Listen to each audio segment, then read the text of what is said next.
Back. It is the Flow Friday Sports Show on Flow FM, North Central Netball time. What a big week it's been in netball across our Flow FM network. Joining me to tell us all about the latest match action in North Central Netball is Kylie Walsh, the association president. Kylie, lovely to have you with us again. How are you? Great, thanks, Alice. Yes, it has been a big weekend last weekend in netball and another one to come, I believe. Yes, some fairly close results that we had in the B grade, and I'm sure in the A grade too. We'll talk a little more about that later. But first, to matters relating to the B grade, I'll get it out eventually. We had Nullawa and Donald going at it, and we had a close one between these two in the B grade, 42-36, Nullawa's way in the end. What do you make of that game? Yeah, and look, it's a real proof in the pudding of how close the B grade competition is, and it was evident with this game, and it was between third and sixth place team, and it was so close. And I imagine the match was particularly close in the first half, where both teams were constantly chasing that double turnover just to get that edge over their opponent. But it really wasn't until the halftime break that there was a slight adjustment with the midcourt that helped Nullawa gain their momentum and speed, and they managed to hold off this advantage throughout the second half despite a strong challenge from Donald. But that 6-goal buffer that Nullawa established really proved too great for Donald, and that's where Nullawa secured that 4 points for their meeting with the final score, like you said, Alice, 42-36. But it was a really great game. Wedderburn had a great buffer against Charlton. They doubled their score really in the end, or just about 50-26. The final score. Wedderburn too good, but we probably thought they would be. Yeah, that's right. And Charlton really faced a significant challenge against the top of the ladder and undefeated Wedderburn. But they both settled into the game really quickly, and it's setting a potentially close game, particularly in that first quarter. And Charlton maintained their focus, but unfortunately there was an injury to key defender Liz Riley, which sort of disrupted Charlton's rhythm, I believe. And during the break, both teams sort of substituted players, and that allowed Wedderburn to open up the court and really settle into their gameplay.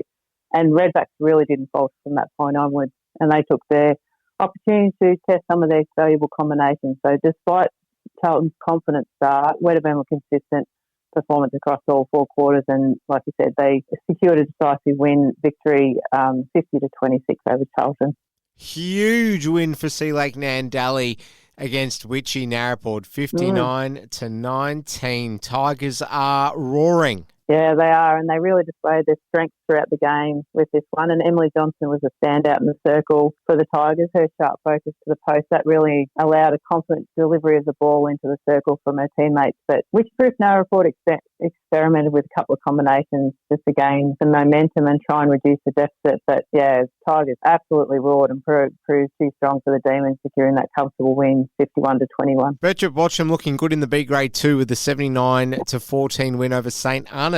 Yeah, I don't know. There's not much you can say about this game except the Bulls were clearly dominant team on the court. Their dominance was really evident from the first quarter. It was 26-3 after the first quarter. So that large margin gave the Bulls an opportunity to test a few different positions with player combinations. And the Bulls dictated the game throughout, and they were rewarded with that significant win, 79-14. It was huge. Well, it's an interesting top six battle in B grade, isn't it? Just unpack that ladder for us. The top six, not separated by a whole lot, obviously. No. More so it's the third to sixth that's really tight. But anyway, give us the way of the ladder at the moment in B grade netball in North Central Netball. Yeah, and like I said, Alice, Wedderburn have really earned a deep breath. They've got a couple of games clear on top, and then followed by Bertrand Watcham. But like you said, it's really interesting between third and sixth places. There's the slightest loss could jeopardise their placing at the moment, and we have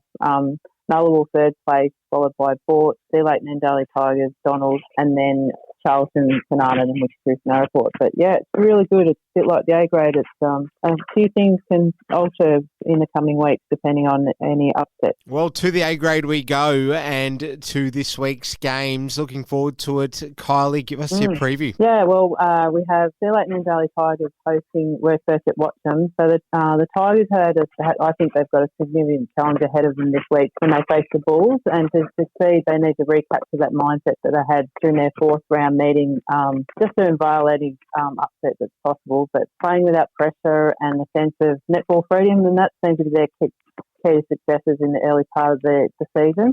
However, it seems they've sort of lost their gel since last time they met the Bulls, and the Bulls have really gelled on the other end of the spectrum, and their trusting is evident on court, and they've got seamless delivery of the ball down the court. So I think this Talhees' edge of the Bulls will be the edge over the Tigers.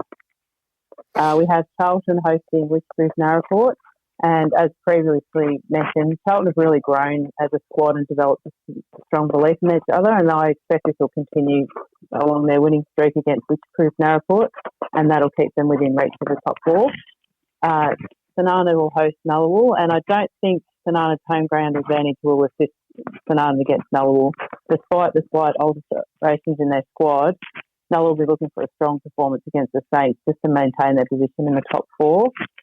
We have Bort at home to Wedderburn, and this is with Bort, Nullawul and Charlton still a game behind in the top four placings. It's so volatile and really important that both games between Bort and Wedderburn. So both teams are dealing with disruptions in their squad at the moment.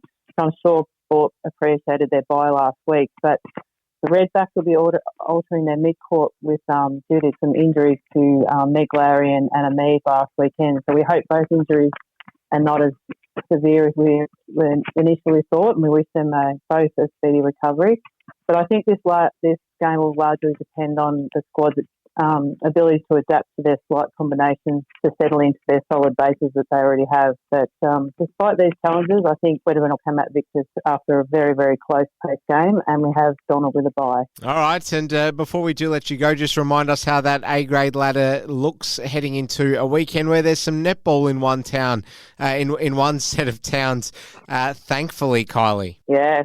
Oh, that's right. Look, the top 5 and 6 place are really staying in touch with the final for their final berth. But Wedderburn currently have a game clear, followed by Birch at Watson, Ford and Nullawul. They're all in the top 4. As I said, Charlton and Sea Lake Nandali sitting 5th and 6th respectively, trying to keep their final berth alive, followed by Donald, Witchcliff, Narraport and Sanana. So it's still very, very interesting, and a couple little upsets might rough-ake the top 4 a little bit. All right, Kylie Walsh, great to check in with you, the Association President of North Central Netball. Enjoy it all over the weekend. We'll speak to you next week. Thanks for your time, Kylie. Thank you, Alice. Take care. Bye.